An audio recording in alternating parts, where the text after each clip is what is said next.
जी आए। Very good evening बेटा, very good evening. हाँ सभी ऑडियो क्लियर है? Very very very good evening, very good evening सभी को, वेरी वेरी गुड इवनिंग सभी को। L3 स्लाइड अभी तक नहीं आया क्या?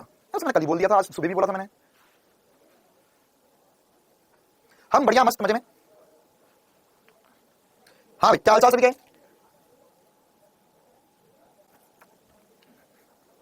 हाँ बैकलॉग सीरीज की क्लास का बोल दिया है ना, वो आज शाम तक मतलब रात को इस क्लास हमारी क्लास खत्म होगी तब तक ठीक हो जाएगी, चिंता ना करो। आपने मेरा नाम नहीं लिया, फैजान खान, बहुत बढ़िया। चल तो करें क्लास की शुरुआत।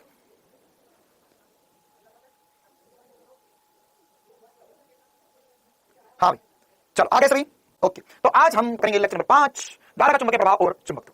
इसमें हमें क्या क्या इंपॉर्टेंट बातें पढ़नी है। आज हमें बस एक ही बात करनी है, एक समान चुंबकीय क्षेत्र में गतिमान आवेश, बस इसी पे चर्चा करनी है, इसी पर सारी कहानी करनी है।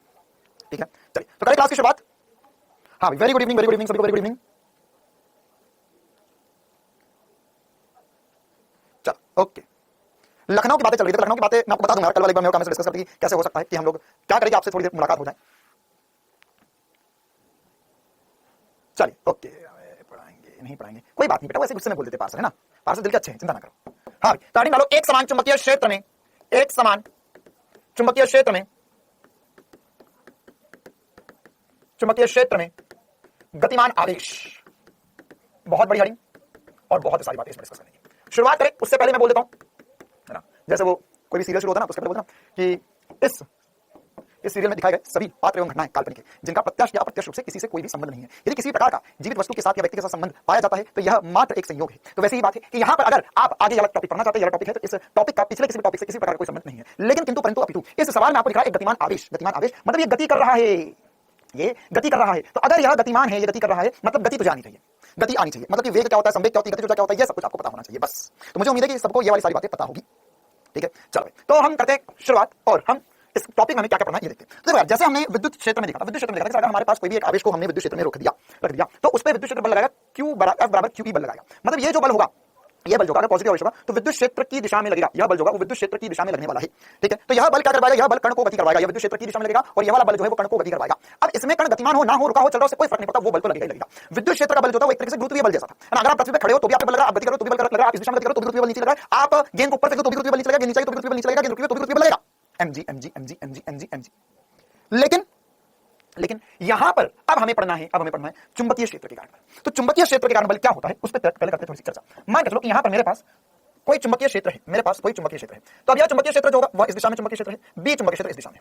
ठीक है अब यहां पर अगर मैंने कोई एक कण को प्रक्षेपित किया, यह चुंबकीय क्षेत्र बी बोल दिया, चुंबकीय क्षेत्र बी है, यहां पर कोई एक कण यहां इस बिंदु से, यह कण है जिसका द्रव्यमान m और आवेश Q है, चुंबकीय क्षेत्र से किसी कोण थीटा पर प्रक्षेपित किया जाता है। चुंबकीय क्षेत्र से कुछ कोण थीटा बना रहा है, चुंबकीय क्षेत्र की दिशा इससे कुछ कोण थीटा बना रहा है, v वेग से प्रक्षेपित किया जाता है। तो इस पे लगने वाला बल क्या होगा, हाँ लॉरेंस फोर्स है, लॉरेंस फोर्स भी चर्चा करेंगे, वो क्या होता है उसको भी समझेंगे, पहले जो मैं बता रहा हूं उस पर ध्यान दीजिए। तो अगर यहां पर चुंबकीय क्षेत्र से किसी कोण थीटा पर यह एक कण जिसका द्रव्यमान m है, आवेश Q है, v वेग से प्रक्षेपित किया जाता है। आप चाहते स्टेटमेंट लिख सकते हैं अपनी कॉपी में कि b चुंबकीय क्षेत्र से थीटा कोण पर v वेग से m द्रव्यमान और q आवेश का एक कण प्रक्षेपित किया जाता है। अब इस पर जो बल लगेगा F है, अब इस पर जो बल लगेगा F बल, वो F बल दिया जाता है Q v क्रॉस b से, किसे दिया जाता है Q v क्रॉस b से। v क्रॉस b क्या हो गया, वेग और चुंबकीय क्षेत्र के मध्य क्रॉस प्रोडक्ट है, वेग और चुंबकीय क्षेत्र के मध्य क्रॉस प्रोडक्ट है। मतलब कि वेग की दिशा इधर से, चुंबकीय क्षेत्र हो रहा है तो चुंबकीय क्षेत्र को चाटा मारूंगा तो बल लगा अंदर, बल लगा अंदर। मतलब अजीब बात हुई कि कण को मैंने फेंका ऐसे लेकिन बल लगेगा अंदर, तो कैसे अंदर घूम जाएगा, हाँ घूम सकता है, उस पर भी सारी चर्चा करनी है। तो यहां पर यह Q v क्रॉस b को हम क्या लिख सकते हैं, समान लिख सकते हैं, F बराबर Q v b sin theta. क्या हो जाएगा, F बराबर Q v b sin theta हो जाएगा, F बराबर Q v b sin theta हो जाएगा। तो यहाँ पर Q v b sin theta, अच्छा अब Q v b sin theta में हमें क्या क्या इंपॉर्टेंट सी बातें पता होना चाहिए। तो देखो अब यहाँ पर किसी भी कण पर बल लगे उसके लिए क्या नेसेसरी कंडीशंस या क्या इंपॉर्टेंट सी कंडीशंस है ये हमें समझना होगा। तो क्या क्या इंपॉर्टेंट सी कंडीशंस है, पहली कंडीशन है कि Q जो होगा वह नॉट इक्वल टू 0 होना चाहिए, दूसरी बात कण का वेग भी होना चाहिए, तीसरी बात चुंबकीय क्षेत्र होना चाहिए, चौथी बात sin थीटा 0 ना हो जाए, मतलब कोण कहीं 0 ना हो जाए, तब जाके चुंबकीय क्षेत्र जो है वह बल लगाएगा। चुंबकीय क्षेत्र जो होगा वो किसी कण पर बल लगाएगा। मतलब कि यहां पर यदि मान के चलो यदि किसी कारणवश कण का वेग 0 हो गया तो बल 0 होगा, या आवेश 0 हो गया तो बल 0 होगा, या कोण sin थीटा 0 हो गया या थीटा की वैल्यू 0 हो गई तो भी बल नहीं लगाएगा चुंबकीय क्षेत्र। मतलब चुंबकीय क्षेत्र जो है ना वो एक तरीके से आप मान सकते हो कि ये कॉन्वेंट वाली लड़की है ना, जिसके भयंकर नखरे हैं, जिसके बहुत ज्यादा नखरे हैं ना, बहुत ज्यादा नखरे। अगर हमें यहां से वहां तक जाना है, हमें लुलु मॉल घूमने जाना है तो हम तो ऑटो में ही जाएंगे, हम पैदल नहीं जाएंगे, हम बाइक पे नहीं बैठेंगे। अगर हमें कुछ भी खाना है तो हम तो मॉल के अंदर से खाएंगे, बाहर से नहीं लेंगे। हमें कपड़े पहनना है तो मॉल के ही कपड़े पहनेंगे, लोकल दुकानों के कपड़े हमें फिट नहीं आते, हमें पसंद नहीं आते। अगर हमें हाथ धोना है तो हमें तो हैंड वॉश चाहिए, साबुन से हम हाथ नहीं धोते। अगर हमारे बाल गिरे हैं तो हेयर ड्रायर चाहिए, टॉवल से बाल नहीं सूखते। तो यही खतरनाक जो यही इसी प्रकार के जो खतरनाक नाटक है वो चुंबकीय क्षेत्र ही है ना। इतनी आसानी से ये कण पर बल नहीं लगाएगा। बाकी हमारा विद्युत क्षेत्र कितना प्यारा था, है ना, वह कहीं पर भी कैसा भी घूम रहा हो बल लगा देता था, है ना, कहीं पर भी कैसे भी घूम रहा हो वह बल लगा ही देता था।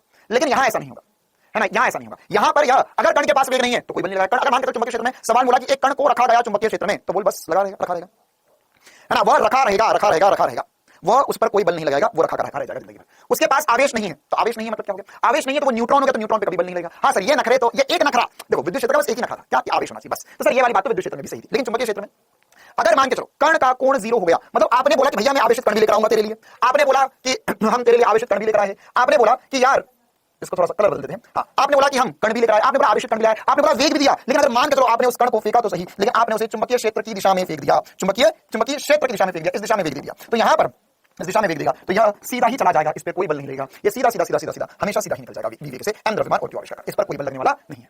ठीक है, अब मान के चलो कि हमने बोला चलो ठीक है यार तुम्हारी सारी बातें मान लेते हैं, हमें कण पर बल लगवाना है, हमें चुंबकीय क्षेत्र का बल फील करवाना है, तो क्या होगा, तो मैक्सिमम बल कब लग सकता है, मैक्सिमम बल जब लग सकता है जब यहां पर कोण का मान 90 डिग्री हो जाए, जब साइन 90 हो जाए, जब साइन 90 डिग्री हो जाए तब बल लग सकता है, बोल हाँ ना, जब साइन की वैल्यू आ जाए साइन 90 डिग्री हो जाए तब बल लग सकता है। तो अब हम यहाँ पर एक पर्टिकुलर कंडीशन पे सबसे पहले काम करेंगे कि अगर 90 डिग्री का कोण हो जाए तब बल कितना लगता है और क्या कार्यक्रम होता है। ठीक है, क्या यहाँ तक की कहानी सबको समझ में आ गई कि यहाँ पर सर अगर मान के चलो हमने बोला कि चुंबकीय क्षेत्र जो है वो तल के लंबवत और अंदर की तरफ हो जाए, चुंबकीय क्षेत्र तल के लंबवत और अंदर की तरफ हो जाए, तो अगर यह तल के लंबवत और अंदर की तरफ हो गया तो उस कंडीशन में बल कितना लगेगा यह हमें कैलकुलेट करना है। क्या करना है, यह हमें कैलकुलेट करना है। तो यह कुछ चुंबकीय क्षेत्र मैंने बनाया तल के लंबवत और अंदर की तरफ बना दिया, क्रॉस बनाया मतलब तल के लंबवत और अंदर की तरफ। अब अगर मान के चलो मैंने कण को यहाँ पर v वेग दिया, m द्रव्यमान का कण है, v वेग दिया, कितना वेग दिया, v वेग दिया m द्रव्यमान के कण को q आवेश। तो अब क्या होगा, या अब हम समझते जानते पहचानते सोचते हैं और करने की कोशिश करते हैं, ये इसका चुंबकीय क्षेत्र भी है। तो क्या होगा इस कंडीशन में, तो यहाँ पर वेग अंदर, वेग इस तरफ होगा, चुंबकीय क्षेत्र का है अंदर की ओर, तो बल कहाँ लगा, ऊपर लगा सर, ऊपर कहाँ लगा, बल ऊपर लगा। मतलब यहाँ पर सबसे पहली बात कि यह जो हमने स्थिति बनाई है इसमें थीटा का मान कितना है, 90 डिग्री है, थीटा का मान कितना 90 डिग्री, क्योंकि वेग इधर चुंबकीय क्षेत्र अंदर है, तो थीटा का मान 90 डिग्री सबसे पहली और इंपॉर्टेंट सी बात। दूसरी बात कि सर अगर कोण का मान 90 डिग्री है तो उस कंडीशन में बल कितना लगेगा, तो बल जो लगेगा वो लगेगा QVB sin 90, तो sin 90 तो सर एक हो गया, या बल की वैल्यू होगी QVB आ गया, है ना। इतने नखरे सहन करने के बाद में हमने बोला कि चलो भाई किसी ना किसी प्रकार से एक ऐसी स्थिति लगा ली हमने कि हम कुछ तो बल अनुभव कर पाए इस चुंबकीय क्षेत्र के कारण।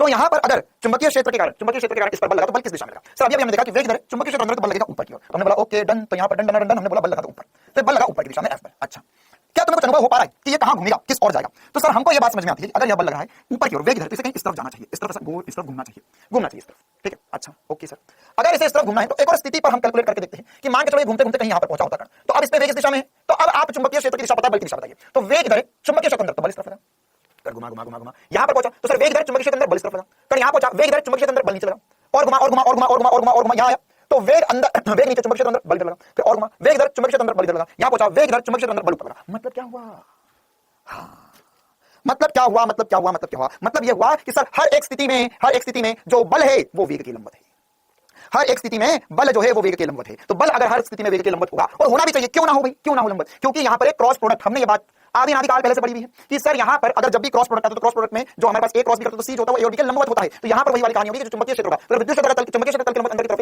वेग इधर है तो बल ऊपर होना चाहिए, तीनों एक दूसरे के लंबवत होने चाहिए। यहां पर बल इधर वेग चुंबकीय क्षेत्र अंदर हो गया, चुंबकीय क्षेत्र हमेशा अंदर ही है, तो सर अगर वेग इधर आया तो बल इधर चले जाएगा, वेग इधर आया तो बल इधर चले जाएगा, वेग इधर आया तो बल इधर चले जाएगा, वेग इधर हुआ तो बल इधर चले जाएगा, वेग इधर हुआ तो बल इधर चले जाएगा, वेग इधर आया तो बल इधर चले जाएगा, ये हमेशा एक दूसरे के लंबवत ही रहेंगे। और हमें पता है क्या पता है हमें पता है कि जब भी बल लंबवत होता है वेग के, जब बल लंबवत होता है वेग के, तो इसका मतलब यहां पर एक समान वृत्तीय गति होती है। क्या होती है, एक समान वृत्तीय गति। तो यहां पर एक बार पहले हम इसका पथ बना देते हैं आप लोगों को, इसका यह पथ रहने वाला है और यह कैसा रहने वाला है, सर यह एक समान वृत्तीय गति रहने वाली है। कैसी गति रहने वाली है, एक समान वृत्तीय गति रहने वाली है। तो यहां पर यह गति जो है, यहां पर देखो एक बार आप चाहो तो मैं फिर से बना के बता देता हूं कि कण जहां ये इधर जाएगा तो वेग इस तरफ होगा, बल अंदर की तरफ आएगा, बल अंदर की तरफ आएगा, बल अंदर की तरफ आएगा, बल अंदर की तरफ आएगा, कण यहां पहुंचेगा, बल अंदर की तरफ आएगा, कण यहां पहुंचेगा, बल अंदर की तरफ आएगा। तो हर एक बिंदु पर जो बल होगा वह अंदर की तरफ ही आएगा। तो यहां पर एक समान वृत्तीय गति होगी। क्या होगी, एक समान वृत्तीय गति होगी। तो यह सबसे इंपॉर्टेंट सी बात कि एक समान चुंबकीय क्षेत्र में जब एक कण n द्रव्यमान का q आवेशित कण अगर गति करेगा तो यह एक समान वृत्तीय गति करेगा। तो एक समान वृत्तीय गति की सारी बातें यहां पर लग जाएंगी। एक समान वृत्तीय गति क्या होता है,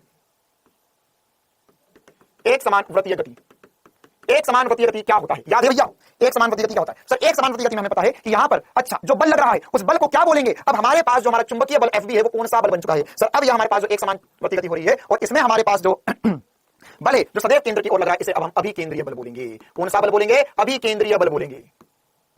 अभिकेंद्रीय बल कहलाएगा। ये कौन सा बल कहलाएगा? अभिकेंद्रीय बल कहलाएगा। और अभिकेंद्रीय बल का मान क्या होता है? सर अभिकेंद्रीय बल का मान होता है mv स्क्वायर बटा r। मतलब मैं लिख सकता हूं FB बराबर होगा अभिकेंद्रीय बल के, मतलब एक्चुअल में से वृत्तीय गति करवाने के लिए अब कौन बल दे रहा है? याद करो वृत्तीय गति, वो पहले क्लास में तुमने बोला था कि अभिकेंद्रीय बल परिमाणी बल है, जो कोई ना कोई देगा। तो पहले रस्सी में तनाव नहीं दिया था, जब रस्सी में पत्थर पकड़ के घुमा रहे थे, फिर हमने सुना सर किया या गुरुत्वीय बल के द्वारा भी दिया जा सकता है, स्प्रिंग में पकड़ किसी रस्सी में एक स्प्रिंग में ब्लॉक बांध दिया, वो घुमा रहे थे, या हमने ऊर्ध्वाधर गति में पड़ी थी, या इसके बाद हमने पढ़ा बंकित सड़क पर अभिलंब प्रतिक्रिया बल का एक घटक अभिलंब प्रतिक्रिया बल दे रहा है, या सॉरी अभिलंब प्रतिक्रिया बल का एक घटक हमें अभिकेंद्रीय बल दे रहा है, घर्षण अभिकेंद्रीय बल, हर किसी ने मिलकर हमारी मदद करी और आज हमारी मदद के लिए होना है चुंबकीय बल, है ना। तो देखो अगर तुम बेसिकली समझो तो फिजिक्स क्या है, फिजिक्स क्या है, फिजिक्स में हम क्या पढ़ते हैं? फिजिक्स में अगर आप पूरा जब से मैंने पढ़ाना शुरू किया, अगर आप एक बॉटम लाइन करना चाहते हैं, हम फिजिक्स में क्या पढ़ते हैं? दो चीजें, बल और ऊर्जा के बारे में कहानी खत्म, पैसा।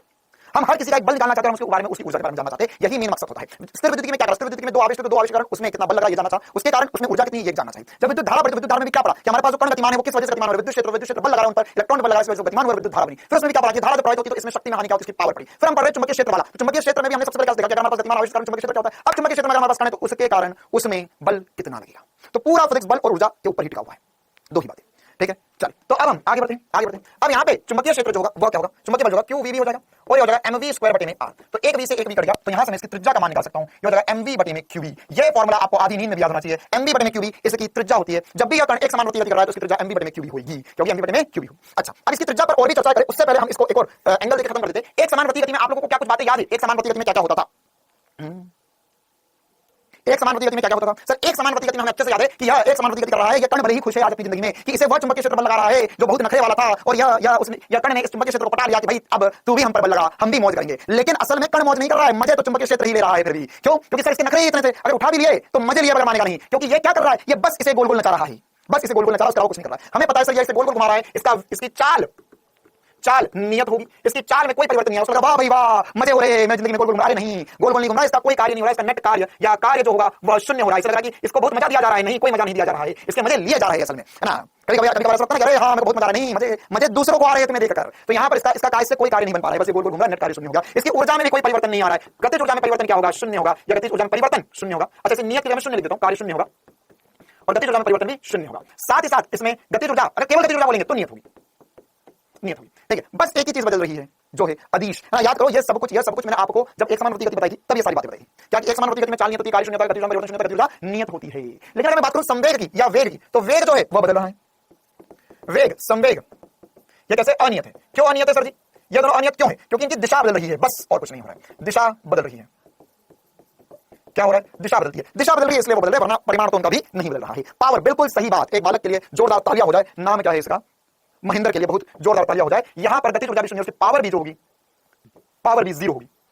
पावर क्या होता है? F डॉट V, तो यहां पर F और V बल और वेग जो है एक दूसरे के लंबवत है।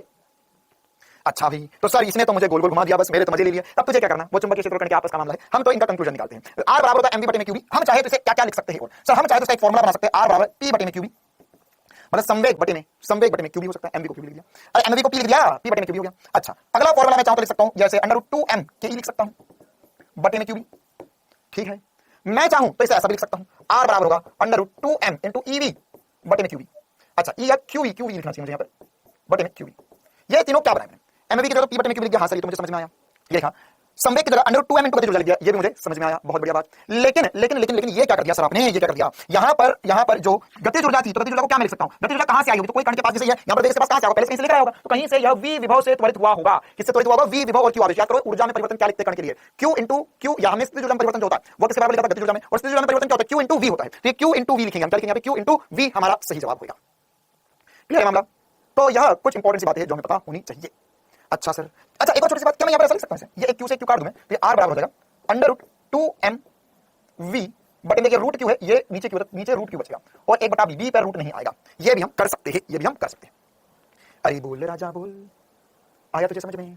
तो यह सारे फॉर्मूले लेके बना सकते हैं। अब हमें सवाल कैसा आ सकता है? हमें सवाल बोलेगा कि भैया हमारे पास ये कण है या एक से ज्यादा कण है, उन्हें हमने समान वेग से प्रक्षेपित किया, तो बताइए त्रिज्या का अनुपात क्या आएगा? किसकी त्रिज्या ज्यादा होगी, किसकी त्रिज्या कम होगी? वो सब कुछ कर सकते हैं। √2m कहां से आया बेटा? कितना दुखी करोगे? क्या चाहते हो? यह है ना, यहां पर ये मैंने ये कैसे बताऊं मैं तुझे ये 2m कहां से आया?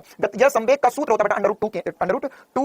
अच्छा रुक जाओ, ओह वेट अ मिनट, 3-4 और डाउट आ गए, कार्य शून्य क्या होगा? हाँ ठीक है, मैं सारे डाउट का जवाब बता देता हूं, सारे डाउट का जवाब एक ही बार कर देता हूं। क्लास शुरू होने से पहले, टॉपिक शुरू होने से पहले, हेडिंग डालने से पहले मैंने एक बात बोली थी, जैसे टीवी सीरियल में रहता है क्या, कि अगर किसी भी चीज का आपकी जिंदगी से कोई संबंध पाया जाता है तो यह महज एक संयोग है। तो आप यही मानो कि यहां पर आप यह संयोग क्यों नहीं बिठा पा रहे हो, क्योंकि तुमने पहले का कुछ नहीं पढ़ा। तुम ठंडन गोपाल हो, तुम्हें कुछ ना आता, तुम्हारे भेजे में पीछे का माला खाली है, आगे का माला तुम किराए से देने की कोशिश कर रहे हो। तो एक बात ध्यान रखो कि माना कि तुम्हारी पूरी बिल्डिंग खाली थी, नीचे के माले में कोई किराएदार मिल नहीं रहा है, माना ऊपर के माले में कोई किराएदार रहने भी आ गया, तो उसको पता है कि नीचे वाले माले में कुछ ना कुछ तो मामला गड़बड़ है, कुछ भूत प्रेत का चक्कर है कि नीचे कोई रहने नहीं आता, वो भी बिल्डिंग छोड़ के भाग जाएगा। तो बेस्ट है कि या तो नीचे वाले माले में पहले उसको शिफ्ट कर दो, ऊपर वाला माला किसी और को किराए पे देना। मतलब कि यह कक्षा 11वीं में पढ़ाया गया था, 11वीं में पढ़ाया गया था, जब हमने कक्षा 11वीं पढ़ा दी थी तब बताई गई थी बात, वरना दुनिया में सबको लगता रह जाएगा कि नीचे वाला माले में भूत प्रेत का चक्कर है कुछ ना कुछ। ठीक है, तो जिनको नहीं पता उनको मैं बता देता हूं, एक फॉर्मूला होता है संवेग बराबर होता है √2m ये फॉर्मूला होता है, और इसी प्रकार से फॉर्मूला होता है √2m यह कक्षा 11वीं में पढ़ाया जाता है सब कुछ, ये सारी बातें कक्षा 11वीं में पढ़ाई गई थी। चलिए आगे बढ़ते हैं हम, है ना। अच्छा, इसमें क्या क्या बोल रहा था कि अगर मान के चलो मेरे पास कण का एवं, है ना। अच्छा, इसमें क्या क्या बोल रहा था कि अगर मान के चलो मेरे पास कण का चाल नियत है, मतलब मान के मैंने अलग अलग कण समान चाल से फेंके तो क्या होगा। तो सर यहां पर अगर चाल नियत है ये सवाल काम करने में काम आएगा ना। तो भिन्न कण के लिए, यदि भिन्न कणों के लिए सबसे पहली बात चाल नियत है, तो अगर चाल नियत होगी मतलब चाल समान है, नियत नहीं समान है, मतलब अलग अलग कण को समान चाल से फेंका तो इनके त्रिज्या का अनुपात क्या है। तो देखो यार यहां पर हम बोल सकते हैं R बराबर mv बटा q होगा, समान चुंबकीय क्षेत्र समान चाल से फेंके गए, तो यहां पर जो त्रिज्या आएगी वह समान अनुपात होगी उनका द्रव्यमान बटे में आवेश के अनुपात के। ऐसा सवाल करेंगे, चिंता ना करो। इसी प्रकार से अगर मान के चलो हमने इन्हें फेंका समान संवेग से, तो यहां पर हमने लिखा संवेग समान होगा, तो जब संवेग समान होगा तो त्रिज्या व्यक्तक्रमानुपाती आएगी आवेश के, जिसका आवेश कम उसकी त्रिज्या ज्यादा। इसी प्रकार से ऐसा भी बोल सकते हैं कि यहां पर कार्य जीरो क्यों कर ले, देख ले भाई तू वो भी देख लेना 5 बार कार्य जीरो क्यों, क्योंकि कार्य होता है विस्थापन F डॉट S जो होता है वो कार्य होता है, तो यहां पर विस्थापन इधर हो रहा है बल इधर लग रहा है, तो ये एक दूसरे के लंबवत है। तो अगर कोण 90 डिग्री होता है तो उस कंडीशन में कार्य जीरो होता है। या तो कुली वाला एग्जांपल बताया था फिर मैडम ने कक्षा 9 में कि कुली ऊपर की तरफ बल लग रहा है आगे तरफ जा रहा है तो कुली का कार्य जीरो होता है, तो वही वाली बात यहां पर भी होगी। तो यहां पर संवेग समान होगा, यदि मान लो गतिज ऊर्जा समान होती है, समान होता है, समान गतिज ऊर्जा से हम प्रक्षेपित करते हैं तो इनकी जो त्रिज्या होगी वह किसके समानुपाती होगी। सब गतिज ऊर्जा सब समान है तो √m बटा q के समानुपाती होगी त्रिज्या। और इसी प्रकार से अगर मान के चलो समान, अच्छा यहां पे लिख लो यार फॉर्मूला, कभी डाउट तो v क्या है, v विभव है, समान v समान हो या समान विभव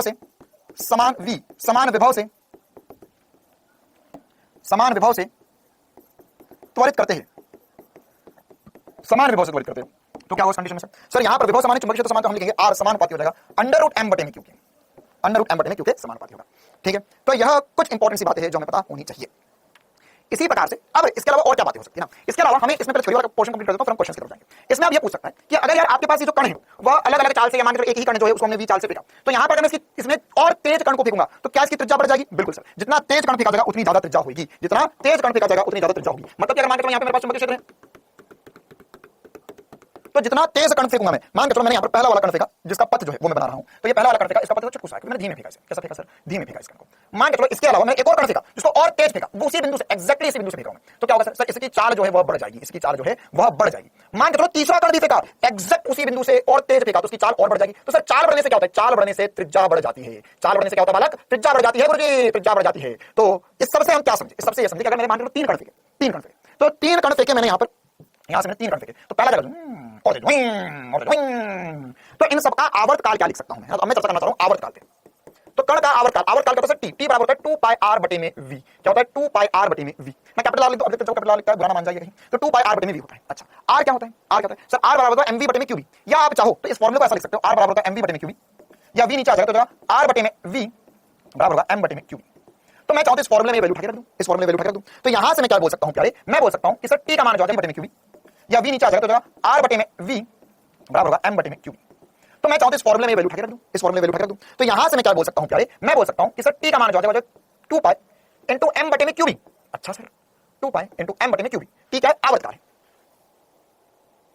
मैंने इस फॉर्मूले को देखा और मैंने बहुत ध्यान से देखा और फिर मैंने सोचा कि सर आवर्तकाल जो आया है यहां पर, हमने जो डेरिवेशन किया उसके हिसाब से आवर्तकाल तो चाल और त्रिज्या पर निर्भर कर ही नहीं रहा है। ये क्या हुआ, यह चाल और त्रिज्या पर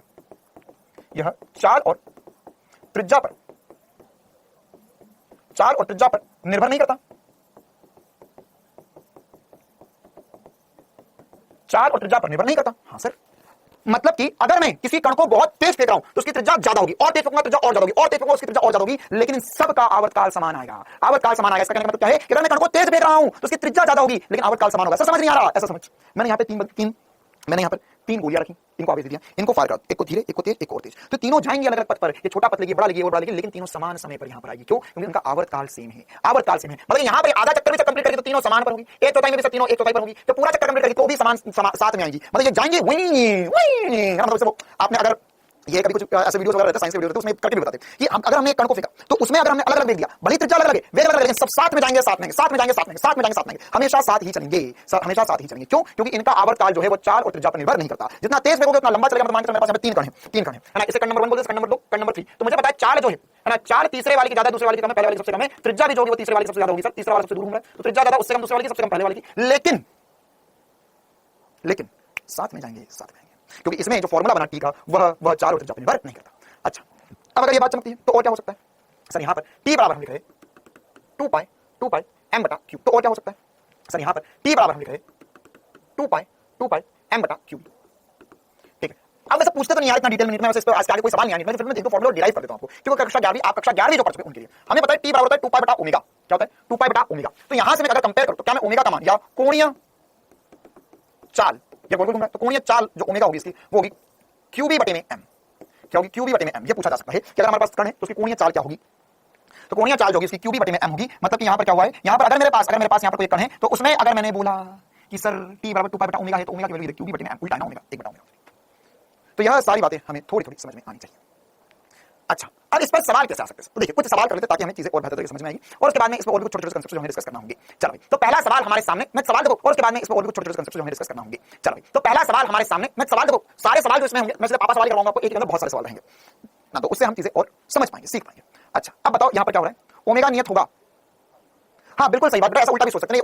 ओमेगा जो है वह अगर आवेश समान द्रव्यमान समान, तो ओमेगा नियत है, तो ओमेगा नियत है इसका मतलब यही हुआ कि टी नियत है, तो टी नियत तब ओमेगा नियत हो, दोनों बात यही है। चलो, क्योंकि सर चाल भले बढ़ रही है लेकिन त्रिज्या के कारण, हाँ बिल्कुल दीपिका बिटिया, यही तो मैं कहना चाह रहा हूं कि जितना तेज फेंकोगे उतनी ज्यादा दूर चलकर आना पड़ेगा, तो इसका ओमेगा समान ही होगा। ये एक तरीके से ऐसे मान सकते हो ना, ओमेगा कांस्टेंट वाली बात करी थी, क्या बात करी थी? कांस्टेंट ओमेगा वाली बात। सर हमने देखा था कि अगर चार कण एक साथ घूमने हैं, चार कणों को एक साथ घूमना है, समान ओमेगा से घूमना है, तो सर जो जितना ज्यादा दूर होगा इसकी त्रिज्या जितनी ज्यादा होगी, इसकी चाल उतनी ज्यादा होगी, तो ज्यादा चाल तो ज्यादा त्रिज्या, तो सारे साथ में घूमेंगे, सारे साथ में घूमेंगे, सारे साथ में घूमेंगे, सारे साथ में घूमेंगे। हाँ, इनमें ऐसा भी कर सकते हैं, जरूरी नहीं है हमें, जरूरी है एक ही पॉइंट से नीचे से शुरू करें, हो सकता है अलग अलग पॉइंट से शुरू करो, अलग अलग पॉइंट से शुरू करो, लेकिन ये सारे हमेशा अगर समान आवेश, मतलब कि मान के मेरे पास अल्फा कण है, अलग अलग अल्फा कण है, सारे अल्फा कण है, या मेरे पास प्रोटॉन है, तो इनमें अगर मैं सबको साथ में फेंकूंगा, कहीं पर भी फेंकूं, यार यार ये देख यहां पर देखो, फील लो थोड़ा सा। मान के चलो मैंने यहां पर एक प्रोटॉन रखा, एक अल्फा कण रखा, ठीक है, फिर मैंने एक और अल्फा कण रखा, लेकिन अब ये अल्फा कण जो है वह मैंने यहां की जगह और बड़ी त्रिज्या पर रख दिया, यहां पर रख दिया। ये जरूरी नहीं एक ही पॉइंट से शुरू करो, अलग अलग पॉइंट से शुरू कर सकता हूं। तो अब क्या होगा, दो ही से समझ लेते हैं। तो यहां पर मैंने एक कण रखा, यहां पे एक कण रखा, दोनों एक लाइन पे थे, इनको बोला भागो, तो ये भागेगा, ये घूम के आएगा, ये भागेगा, घूम के आएगा, दोनों साथ साथ में घूमेंगे ना। अगर इनका केंद्र है तो यहां पर ये दोनों साथ साथ में, साथ साथ में, साथ साथ में, साथ साथ में, साथ साथ में, साथ साथ में घूमेंगे, क्योंकि इनका ओमेगा समान है, इनका आवर्तकाल भी समान है, ये साथ में घूमेंगे, यहां से शुरू करें, अब वही ना कि पंक्ति की ब्लेड जैसे घूमेंगे। क्लियर मामला आप सभी को? फील आया अच्छे से? तीनों के तो वो भी सारे साथ में ही घूमेंगे, सारे साथ में ही घूमेंगे। चलो, तो ये सवाल कर लेते जल्दी सब सवाल पढ़ेंगे। देखो एक्चुअली हमारे पास जो सवाल है वो सवाल में हम सारी ही वैरायटी ले लेंगे। तो क्या होगा, यहां पर बोला है एक न्यूट्रॉन, प्रोटॉन, इलेक्ट्रॉन और एक अल्फा कण, चार कण समान वेग से, अच्छा समान वेग से एक नियत चुंबकीय क्षेत्र में प्रवेश करते हैं। चुंबकीय क्षेत्र विशेषता क्षेत्र के और अंदर क्यों है, कण के पथ चित्र में दर्शाएं। अब आपको बताना है कि यहां पहले तो मुझे बताओ ए और बी को गोली मार दो, सी क्या है और डी क्या है। सी क्या, चलो सी बताओ, सबसे पहले सी बताओ, क्या बताओ इनमें से न्यूट्रॉन कौन सा है? आंसर बोल दिया मतलब, हाँ न्यूट्रॉन कौन सा है? हाँ सी वाला न्यूट्रॉन है। सी कौन सा है और न्यूट्रॉन कौन सा है? सी ही तो न्यूट्रॉन है। क्यों सर? क्योंकि ये सीधा चल गया, इसे चुंबकीय क्षेत्र से कुछ फर्क नहीं पड़ा, इसे चुंबकीय क्षेत्र से कोई फर्क नहीं पड़ा, तो ये क्या है? न्यूट्रॉन है। अच्छा, अब यार देखो, अगर एक कण हमारे हिसाब से इधर भेज देंगे चुंबकीय क्षेत्र में, तो इस पे बल इधर लगना चाहिए। सर कण पे बल इधर लगना चाहिए था, इस पर बल इधर लगना चाहिए था, कण पे बल इधर लगना चाहिए था, बल इधर लगना चाहिए था, लेकिन कण पे बल उल्टा लग गया। ये कैसा कण है? ऐसा कण जिस पे बल उल्टा लग जाए, तो सर एक्चुअली उल्टा इसलिए लगा क्योंकि उसका आवेश अलग है, तो वो है प्रोटॉन, वो है प्रोटॉन, वो है प्रोटॉन, प्रोटॉन, प्रोटॉन, प्रोटॉन। क्या है ये? इलेक्ट्रॉन है यार। ये कुछ बच्चे ऐसे भावनाओं में जाते हैं, इतनी जोर जोर से, सर नहीं प्रोटॉन का आवेश अलग होता है क्या? इलेक्ट्रॉन का नेगेटिव होगा, प्रोटॉन का आवेश क्या होगा? प्रोटॉन का आवेश प्लस ई होगा, इलेक्ट्रॉन का माइनस ई होगा, अल्फा का प्लस 2 ई होगा। तो अलग कौन है? अलग कौन है? इलेक्ट्रॉन, इलेक्ट्रॉन भागेगा। अच्छा अब बताओ ए और बी में क्या होगा? ए और बी में कौन सा किसका होगा? तो सर दोनों अब पॉजिटिव आवेश है। अब हमने बोला समान वेग से, वेग समान मतलब r बराबर होगा mv बटे में क्यूबी। हां जी सर, वेग समान है मतलब कि r समानुपाती होगा m बटे में क्यूबी। ओके ओके, मतलब कि अगर हम यहां पर देखें पहले प्रोटॉन के लिए, तो प्रोटॉन के लिए क्या लिखेंगे सर? त्रिज्या प्रोटॉन की जो होगी वो m द्रव्यमान, v चार्ज और e आवेश और b चुंबकीय क्षेत्र। अगर हम देखें अल्फा कण के लिए तो क्या होगा? अल्फा कण के लिए, अल्फा कण का द्रव्यमान होगा 4m, चाल भी है, आवेश होगा 2e, तो यह कट गया और ये हो गया दुगना। ओहो हो सर जी, मुझे समझ में आ गया, यहां होगा 2mv बटे में eb, मतलब सर ये इसका दुगना अनुपात देखो तो 1 अनुपात 2 आ जाएगा, या त्रिज्या जो होगी वो अल्फा की ज्यादा है, मतलब अल्फा कण ज्यादा घूमेगा, प्रोटॉन कम घूमेगा। अब बताओ कौन क्या है? सर ज्यादा बी घूम रहा है, तो बी वाला जो हो गया वो मेरे अल्फा कण हो गया है, और ए वाला जो हो गया है, ए वाला जो हो गया वो क्या है? ए वाला क्या है सर? ए वाला क्या है सर? नहीं आया, ए वाला क्या है? ए वाला क्या है? ए वाला क्या है? ए वाला क्या बचा? बी पर लॉक कर दिया जाए, बिल्कुल सही बात सर। ए की त्रिज्या छोटी मतलब कि वो प्रोटॉन है। ठीक है, ठीक है। अच्छा सर ये बताओ, ये पढ़ क्यों रहे हैं हम? मतलब सर इसके पहले समझ में आता है कि विद्युत धारा हमारे घर में आ रही है सर, या सर जैसे हमको पता है कि विद्युत धारा हमारे घर में आ रही है, विद्युत धारा पढ़ना जरूरी थी। अच्छा सर चलो माना विद्युत धारा इस कारण चुंबकीय क्षेत्र वाला वो भी पढ़ना जरूरी है, ये टॉपिक क्यों पढ़ रहा हूँ जिंदगी में? ये एक्चुअल में फिजिक्स में इसलिए पढ़ाया जा रहा है कि केमिस्ट्री वाले भैया और बायो वाले भैया को दिक्कत ना है। क्या बात करो सर, हाँ सब कुछ खुद के लिए थोड़ी ना करते। फिजिक्स तो है ही दूसरों के लिए बना हुआ, दूसरों को सपोर्ट देने के लिए। बताओ एग्जांपल, मान के चलो कि कल को किसका एग्जांपल बताऊं, केमिस्ट्री वाले भैया का। मान के चलो केमिस्ट्री वाले ने सोचा कि हम एक्सपेरिमेंट करते हैं, तो उनके पास उनके क्या बात करो सर, हाँ सब कुछ खुद के लिए थोड़ी ना करते। फिजिक्स तो है ही दूसरों के लिए बना हुआ, दूसरों को सपोर्ट देने के लिए। बताओ एग्जांपल, मान के चलो कि कल को किसका एग्जांपल बताऊं, केमिस्ट्री वाले भैया का। मान के चलो केमिस्ट्री वाले ने सोचा कि हम एक्सपेरिमेंट करते हैं, तो उनके पास बहुत सारा कार्बन है, बहुत सारा कार्बन है। कार्बन दो प्रकार का हो सकता है, C12 हो सकता है, C14 हो सकता है, ठीक है। तो उनके पास बहुत सारे कार्बन के एटम थे या कार्बन था, तो उन्होंने बोला कि भैया मेरे को अलग अलग करके बताओ C12 कितना है, C14 कितना है। तो अब क्या करोगे सर, हमारे घर में अगर हमें चावल बिनने होते हैं तो एक थाली में ले लेते हैं, उसमें थोड़े थोड़े सरकाते जाते हैं, कंकड़ हटाते जाते हैं। सर ज्यादा होता है एक चलनी लगा लेते हैं, चलनी से ऐसे ऐसे ऐसे ऐसे ऐसे हिलाते हैं सर, कचरा नीचे गिर जाता है, ऊपर वाला अच्छा आ जाता है, निकाल देते हैं। तो अब क्या करेगा, C12 और C14 को चलनी में लेके घुमाएगा, छन छन छन छन छन छन, सर C12 हल्का सा नीचे गिर गया, C14 बाहर आ गया, नहीं। तो कैसे करेंगे? तो इसी ये जो हम पढ़े इसी का यूज किया जाता है, यही सारी चीजें यूज की जाती है। कैसे? मान के चलो कि यहाँ पर हमारे पास या एक चुंबकीय क्षेत्र था। अब क्या करते हैं यार, यहाँ पर एक छोटा सा हमने छेद के साथ डंडा दिया, यह चुंबकीय क्षेत्र लिया। अब हमारे पास जो भी सारे C12 या C14 थे ना, उन सबको हमने इसमें से गुजारना शुरू किया। अब हो सकता है समान चाल से गुजारे, वो एक्सेलरेटर लगा देते आगे की तरफ कि इनमें हम समान चाल से फेंक रहे हैं कि समान वेग, ये यहाँ पे समान गति ऊर्जा से या समान पोटेंशियल हो सकता है, तो या मतलब समान गति ऊर्जा से फेंक सकते हैं। वहां पे हम डिसाइड कर लेंगे कि किससे फेंकना है। अब अगर हमने इन्हें फेंका तो क्या होगा सर, अगर मान के चलो समान चाल से, तो किसी से फेंक तुम कर पाओगे, समान चाल से फेंका तो भी तो कर पाएगा, समान गति ऊर्जा तो भी कर पाएगा, क्योंकि फॉर्मूला सबके हमारे पास R बराबर m बटा q। तो सर हमें पता है यहाँ पर कि C12 C14, तो हमने क्या करा, इनमें रिएक्शन करवाई जिसमें से एक इलेक्ट्रॉन सब निकाल लिया, एक इलेक्ट्रॉन सब निकाल लिया। तो मतलब सारे पॉजिटिव आवेश हो चुके हैं, सबका आवेश समान, ओके सर, चुंबकीय क्षेत्र समान, चाल समान, तो जिसका द्रव्यमान ज्यादा उसकी त्रिज्या ज्यादा। मतलब कभी घूमेंगे यहाँ पर, तो कुछ कण जो है घूमकर यहाँ से बाहर आ जाएंगे और कुछ कण घूम के यहाँ से बाहर आएंगे। तो जो यहाँ से बाहर आ रहे हैं और जो यहाँ से बाहर आ रहे हैं, यहाँ से जो बाहर आ रहा है उसका द्रव्यमान ज्यादा, मतलब ये C14 हो गया और यहाँ पे C12 हो गया। आया मजा, C12 C14 तुरंत अलग कर दिया हमने, इधर से डाला साथ में, उधर से निकले अलग अलग। देखा चमत्कार है ना? क्यों? क्योंकि जिसका द्रव्यमान ज्यादा होगा सर वो ज्यादा, जिसका द्रव्यमान ज्यादा उसकी त्रिज्या ज्यादा होगी, वो ज्यादा होगा, जिसका द्रव्यमान छोटा होगा कम चल रहा है तो कम ज्यादा अलग अलग कर दिया तुरंत ही। ऐसे ही मान के चलो अब यार इतने बड़े एक्सपेरिमेंट होते हैं ना कि अगर ऐसा एक्सपेरिमेंट होता है, न्यूट्रॉन फेंक के मारा, अबे कैसे फेंक के मार दिया, ये ऐसे ही तो एक्सपेरिमेंट होते हैं, ऐसे तो घुमा के देते हैं, दिया घुमा के भैया जिसका द्रव्यमान ज्यादा उसके साथ बाहर निकल जाएंगे सर। आई बात समझ में? हाँ ठीक है। अब वायु में भी एक्सपेरिमेंट करना जैसे इसके अलावा है ना, जैसे जो एक्सरे मशीन वगैरह होती है या इसके अलावा एमआरआई स्कैन वगैरह होता है, उन सब में क्या उसमें पार्टिकल्स फेंक के मारे जाते हैं इंसान पे। तो पार्टिकल्स कैसे एक्सेलरेट करें, उनको कैसे घुमा कर एक जगह डाला जाए, इसकी मदद से चुंबकीय क्षेत्र से घुमा दिया। देखो मतलब ये चुंबकीय क्षेत्र है ना, है थोड़ा नखरे वाला है ना, या ये थोड़ी नखरे वाली चीज है, लेकिन काम मजेदार कर देती है, ये घुमा देती है और घुमा देना किसी के बस की बात नहीं है।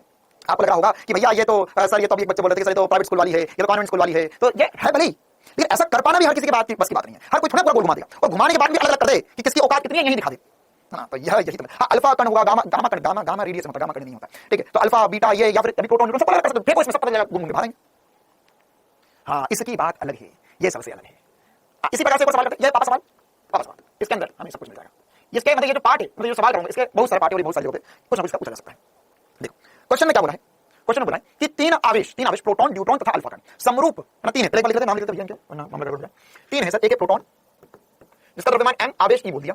ड्यूट्रॉन, यो वो व्हाट इज ड्यूट्रॉन, ड्यूट्रॉन द्रव्यमान 2m होता है और आवेश e होता है। इसके अंदर ड्यूट्रॉन और हाइड्रोजन का आइसोटोप है ड्यूट्रॉन। तो ड्यूट्रॉन के अंदर एक न्यूट्रॉन एक प्रोटॉन होता है और जैसे ड्यूटेरियम होता है, उसका इलेक्ट्रॉन निकाल देते हैं तो क्या बनता है, ड्यूट्रॉन बन गया। तो नाभिक जो होता है ड्यूट्रॉन कहलाता है, उसके अंदर एक प्रोटॉन एक न्यूट्रॉन, तो इसका आवेश 2m हो गया, द्रव्यमान 2m हो गया और आवेश e रहेगा। इसी प्रकार से अल्फा कण तो हमारा प्यारा कण है सर, इसके बारे में सब पता है, इसका द्रव्यमान जो 4m होगा और इसका आवेश 2e हो जाएगा। ओके सर बहुत बढ़िया, मजा आया। अब क्या बोला, इन्हें एक समान चुंबकीय क्षेत्र में फेंका जाता है, तो उनके वृत्ताकार पथ की त्रिज्याओं का अनुपात क्रमशः ज्ञात कीजिए। त्रिज्याओं का अनुपात ज्ञात करना है, कब ज्ञात करना है, केस नंबर 1 जब समान चाल से फेंका जाता है, केस नंबर 2 समान p से, केस नंबर 3 समान गति ऊर्जा से, केस नंबर 4 समान VACC मतलब क्या हो गया कि यहाँ पर इन्हें समान विभव से त्वरित किया गया। इस सवाल का जवाब समान VACC मतलब क्या हो गया कि यहाँ पर इन्हें समान विभव से त्वरित किया गया। इस सवाल का जवाब ये रहा, बस सवाल खत्म, बस ये क्या है, ऑक्सीजन समान चार्ज से फेंका, तो यहाँ पर R बराबर R समान अनुपात होगा m बटा q के, मतलब ऑक्सीजन नहीं लगेगा इसके अंदर, ऑक्सीजन नहीं लगेगा। D2O वो हैवी वाटर होता है। हाँ तो पहले वाला पार्ट कर लेते हैं, सारे जवाब आपके सामने लिखे हुए, पहले वाले पार्ट में देखते हैं सर। पहले वाले पार्ट में बोला भाई V समान होना चाहिए, V समान होगा तब क्या पढ़ा हमने सर, त्रिज्या समानुपाती होती है m बटा q के, मतलब त्रिज्या अल्फा कण प्रोटॉन की, त्रिज्या ड्यूट्रॉन की, त्रिज्या अल्फा कण की जो होगी वो होगा m बटे में q, तो इसका m बटे में e आवेश प्रोटॉन का अनुपात, 2m बटे में e अनुपात 4m बटे में 2e, तो m बटे में e हर किसी का यहाँ पर ये 2 आ जाएगा, तो ये आंसर आएगा 1:2:2। अब आपसे किसी दो का भी पूछ सकता है, जरूरी नहीं तीनों का पूछ, दो का भी पूछ सकता है। मतलब ये वाले सवाल की गंभीरता समझ पा रहे हो? इसके अंदर कितने सारे सवाल है, इसके अंदर ये 4 पार्ट है, फिर हर एक पार्ट में ये बात पूछ सकते हैं, proton neutron neutron alpha proton alpha, तो सबके आंसर हमारे पास है। मतलब हर एक के अंदर 3 और है, मतलब कि 3 इसके अंदर, ऐसे 4 16 12 सवाल, सॉरी 12 सवाल है, एक सवाल नहीं 12 सवाल इसके अंदर। अच्छा सेकंड वाला क्या कह रहा है? यहां पर या करो, तुम खुद ही करो, P समान, P समान है, तो P समान होता है सर जी, तो अभी हमने देखा संवेग समान होगा, तो त्रिज्या वेग प्रमाणुपाती हो जाएगी आवेश की, तो कहानी कर लूंगी। यहां हम लिखेंगे R प्रोटॉन अनुपात R न्यूट्रॉन अनुपात R अल्फा कण, ये होगा 1/E अनुपात आवेश लिखना बस, 1/E अनुपात 1/2E, ये आंसर है। अच्छा तो इसको सजा भी देते थोड़ा सा, ई कट जाएगा, तो सही हो जाएगा 1 अनुपात 1/2, इस पर 2 से मल्टीप्लाई करता तो 2 अनुपात 2 अनुपात 2 से 2 कट गया 1 बचा, ये मेरा आंसर है, ये मेरा आंसर है दूसरे पार्ट का। इसी प्रकार से तीसरा भी कर लेता हूं मैं। तीसरे में क्या बोला? समान गति ऊर्जा, समान गति ऊर्जा, तो यहां पर गति ऊर्जा समान है, तो यहां पर गति ऊर्जा समान है, तो इस कंडीशन में त्रिज्या समानुपाती होती है √m/q के। देखो यहां पर √m/q के समानुपाती, बस लिख दो सबके लिए। क्या होगा यहां पर R अल्फा कर लिखना पड़ेगा, R proton R deuteron R alpha, क्या आएगा? √m/e, ये तो सच्चा आदमी है, √2m/e अनुपात √4m/2। देखो क्या मैंने सही लिखा, क्या सारी वैल्यू सही है? क्लियर है मामला? ये कौन है? क्या नाम लिखा भाई? ये संदूस जहान, क्या बोला? मुझे नींद आ गई थी, प्लीज बता दो ना, कब से सो रहा है बेटा? समय देख, पढ़ाते पढ़ाते 3 घंटे हो चुके हैं, 7:30 बजे क्लास शुरू हुई थी, 11 बजने वाली है घड़ी में, 3 घंटे के ऊपर हो चुका है, थोड़ी देर और सो ले, कल सुबह ही नींद खोलना। फिर 4m2m कैसा है बेटा? ये हमारे पास जो ड्यूट्रॉन होता है, वही बोल रहा है, ड्यूट्रॉन के अंदर क्या होता है? ड्यूट्रॉन के अंदर एक प्रोटॉन और एक न्यूट्रॉन होता है, तो द्रव्यमान 2m बोला, न्यूट्रॉन और प्रोटॉन द्रव्यमान समान होता है। अल्फा का क्या होता है? हीलियम का नाभिक होता है। मुझे लग रहा है कि अभी थोड़ी देर बाद मॉडर्न फिजिक्स पढ़ूंगा, फिर मुझे बताना पड़ेगा अल्फा का क्या होता है। अल्फा का 1 लाख करोड़ बार बता दीजिए बेटा कि हीलियम का नाभिक, उसके अंदर 2 प्रोटॉन 2 न्यूट्रॉन, तो उसका द्रव्यमान 4 हो गया। चल तो क्या होगा यहाँ पे? √m कट जाएगा, ई कट जाएगा, यहाँ पर क्या बचेगा? 1। अच्छा पहले काम करेगा, इसको थोड़ा ठीक कर दो, ये बचा देखो √m ई कट गया, 1 अनुपात √2 अनुपात, यहाँ बचा √4/2, तो √4/2 2 ही होता है, तो 2/2 1 आ जाएगा। आई बात समझ में? √4 क्या होता है? 2, तो 2/2 करेगा, 1 आ जाएगा। ठीक है, आगे बात समझ में? क्लियर है मामला? चल आखिरकार मुझे मेरा शिकार मिल गया, रुक जाओ भाई, ज्यादा कमेंट मत करो, पर इसके नाम, ओहो शिट, हाँ आगे फिर एक सनी नाम का बच्चा था जिसको मैंने ब्लॉक करने का बोला था, अभी ब्लॉक क्यों नहीं हुआ था? चलो भेज दिया मैं फोटो क्लास के बाद। चलो भैया आगे बढ़ते हैं। चौथा पार्ट, समान विभव से त्वरित किया गया है, 2 से भाग दे दो। अच्छा तुम पीछे हो, हाँ भाई, समान विभव से त्वरित किया जाएगा, क्या होगा भैया? समान विभव से त्वरित किया जाएगा, तो समान विभव से त्वरित किया जाएगा तो क्या होगा? यहां पर इसका v समान है या विभव समान है?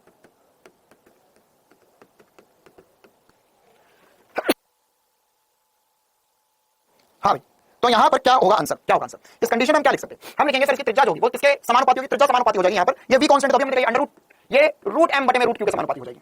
अरे बोल लाला, ये अभी क्या हमने, तो आंसर क्या होगा इस कंडीशन में? इस कंडीशन में आंसर बोल सकते हैं सही हो जाएगा R प्रोटॉन अनुपात R न्यूट्रॉन अनुपात R अल्फा। कितना आएगा सर यहाँ पे? ये देखो, इसको आप चाहते सीधे पूरे पे भी रूट लगा सकते हो, दोनों पे रूट लगा दो, तो अंडर रूट या अलग अलग लिखना कोई दिक्कत वाली बात नहीं, √m/√e अनुपात √2m/e अनुपात √4m/√2e, ये आंसर होगा। तो क्या होगा यहाँ पर? क्या होगा यहां पर √m और √e कट जाएगा, तो क्या आएगा आंसर बताओ भैया? तो यह हो जाएगा सर 1 अनुपात √2 अनुपात √4/√2। अच्छा सर बहुत अजीब आया है, देखते हैं सॉल्व करके। 1 अनुपात √2 अनुपात, इसे क्या लिख सकते हैं? इसलिए बोलो आप चाहते ऐसा कर दिया, √2 बचेगा, कैसे बचेगा? ये क्या है? √4/√2, तो आप चाहते हो इसे ऐसा लिख लो अंडर √4/2, तो कट के 2 बचा, तो हम इसे डायरेक्ट √2 लिख सकते हैं, डायरेक्ट √2 लिख सकते हैं। आगे बता,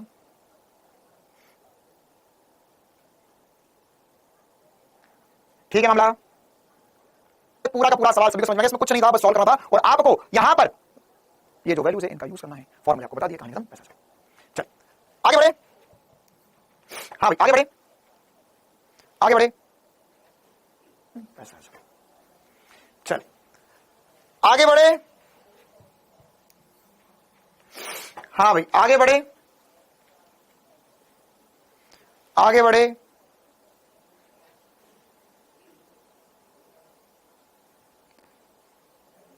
चल अब हम कुछ और क्वेश्चंस की तरफ बढ़ते हैं, और भी कुछ कार्यक्रम करने की कोशिश करते हैं हम। Nice question, okay thank you. और कुछ? अब हमें कुछ और देखो, अब ये क्या, ये सवाल ही बनेंगे यार, हमने थ्योरी पढ़ ली इसकी, अब इस पे और सवाल ही बन सकते हैं, इसमें और क्या क्या हो सकता है, बस यही चर्चा करनी है हमें। तो यहां पर थर्ड वाले में √2 आएगा, नहीं बेटा ये √4/2 है, √4 मतलब 2 होता है, देख इसको ऐसा कर ले, 1/√2 लिखा हुआ है ना यार, ये तो 2 से √4 मतलब 2 हो गया, तो क्या बचा 1/√2/1। ठीक है, कहानी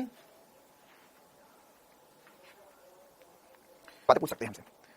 ठीक है, जैसे यहां पर इस क्वेश्चन में बोला है कि एक मतलब ऐसा बोला कि मेरे पास चुंबकीय क्षेत्र जो है वो सीमित जगह पर ही है, सीमित जगह पर ही है। सीमित जगह पर है मतलब क्या हुआ कि चुंबकीय क्षेत्र जो है वो इतनी जगह पर ही है, चुंबकीय क्षेत्र जो है वो इतनी जगह पर ही है, इतनी जगह पर ही है चुंबकीय क्षेत्र। ठीक है, चुंबकीय क्षेत्र इतनी जगह पर ही है। अब यहां पर एक कण को फेंका मैंने, तो देखो अब क्या होगा सर, ये जहां चुंबकीय क्षेत्र खत्म होगा तो बाहर निकल जाएगा। तो उस पर क्या क्या सवाल हो सकते हैं ये हमें करना है। मतलब अब इसमें सबसे पहले वैरायटी का सवाल क्या कि हमें ऐसा पूछेगा कि डी का मान, हटा देता हूं, कुछ नई बातें डिराइव करेंगे कि डी का मान क्या हो। अच्छा, इसमें ऐसा बोल दिया इसे ये क्षेत्र नंबर 1 है, ये क्षेत्र नंबर 2 है, ये क्षेत्र नंबर 3 मतलब 3 अलग-अलग क्षेत्रों में विभाजित है ये कार्यक्रम, 3 अलग-अलग क्षेत्रों में विभाजित है पूरा कार्यक्रम। तो हमें बोला ये क्षेत्र 1 है, क्षेत्र 2 है, क्षेत्र 3 है। तो हमें ये पूछा है कि यहां पर इस कंडीशन में अगर आप यह चाहते हो कि डी और आर में संबंध, या डी का मान लिख दो छोटे में, डी का मान, ताकि कण क्षेत्र 3 में ना जाए या 3 तक ना पहुंचे, तो कहानी क्या होगी। मतलब क्या चाहते हैं हम, ये चाहते हैं कि ये यहां पर आए, यहां पर चुंबकीय क्षेत्र छोटा बना देते हैं हम, ये यहां पर आए और आने के बाद में ये घूम कर वापस इधर से निकल जाए। मतलब क्या हो, ये दूरी डी है, यहां पर हमने से फेंका आर वी चाल से फेंका एम द्रव्यमान, तो यहां पर गया देखो अगर कुछ ऐसी कंडीशन हो जाए कि सर यहां तक जाए और ये घूम कर वापस आ जाए, मतलब यहां तक पहुंचे ही ना, मतलब ये एज तक पहुंचा ये बाहर नहीं निकला, उसके इतने में ये गोल घूम गया, तो ये इस कंडीशन में फिर बाहर नहीं निकलेगा। वरना क्या होगा, वरना से यहां तक गया और अगर बाहर निकल गया फिर फिनिश हो जाएगा। तो ये कैसे काम करेगा, तो ये हम कैसे डिसाइड करेंगे। तो हम ऐसा बोल सकते हैं सर देखो हमारे जो कण है ये मान के चलो आर त्रिज्या में घूम रहा है, कितने त्रिज्या में घूम रहा है, आर त्रिज्या में घूम रहा है। तो ये आर त्रिज्या में घुमा, तो आर त्रिज्या में घूमेगा, तो इस कंडीशन में हम क्या बोल सकते हैं कि सर यदि आर का मान जो है वो छोटा हो जाए डी से या बराबर भी हो जाए डी से, समझ पा रहे हैं भावना को, यदि आर का मान, इसकी जो त्रिज्या मुझे नहीं पता, तुमने फेंका तुम्हारा चले, लेकिन डी दूरी मेरी है, तो अगर तुमने कुछ ऐसा फेंका कि यहां पर ये त्रिज्या जो है कम और डी ज्यादा होते घूम कर वापस आ जाएगा, तो यहां हम लिख सकते हैं कि एमवी बटे में क्यूबी छोटा हो जाए डी से। उल्टा भी पूछ सकते हैं कि वहां पर वो पहुंच जाए बाहर, तो क्या होगा सर ये बड़ा हो जाएगा, एमवी बटे में क्यूबी जो त्रिज्या होगी वो बड़ी हो जाएगी डी से, बाहर बच जाएगा। जैसे यहां क्या हो रहा है सर, यहां इस कंडीशन में आर का मान बड़ा है डी से या एमवी बटे में क्यूबी जो है वो बड़ा है डी से, तो ये बाहर पहुंच गया, उस कंडीशन बाहर नहीं पहुंच पाएगा। और जब यह यहां पर बाहर नहीं आते कितने डिग्री घुमा, ऐसा पूछ सकते हैं, कितने डिग्री घुमा, इसका विस्थापन क्या हुआ, ऐसी बातें पूछी जा सकती है। तो क्या मैं ऐसा बोल सकता हूं कि यह कितने कोण घुमा, तो कितने कोण घुमा सर, 180 डिग्री घुमा, कितने डिग्री घुमा, 180 डिग्री, यहां से गया घूम कर वापस 180 डिग्री घुमा। अच्छा, इसका विस्थापन कितना हुआ, विस्थापन कितना हुआ, तो सर हम बोल सकते हैं इसका विस्थापन जो होगा वो कितना होगा, यहां से यहां तक ये दूरी कितनी है, 2r है, इसका विस्थापन कितना होगा, 2r हो जाएगा। तो छोटी छोटी सी बातें हमसे पूछी जा सकती है।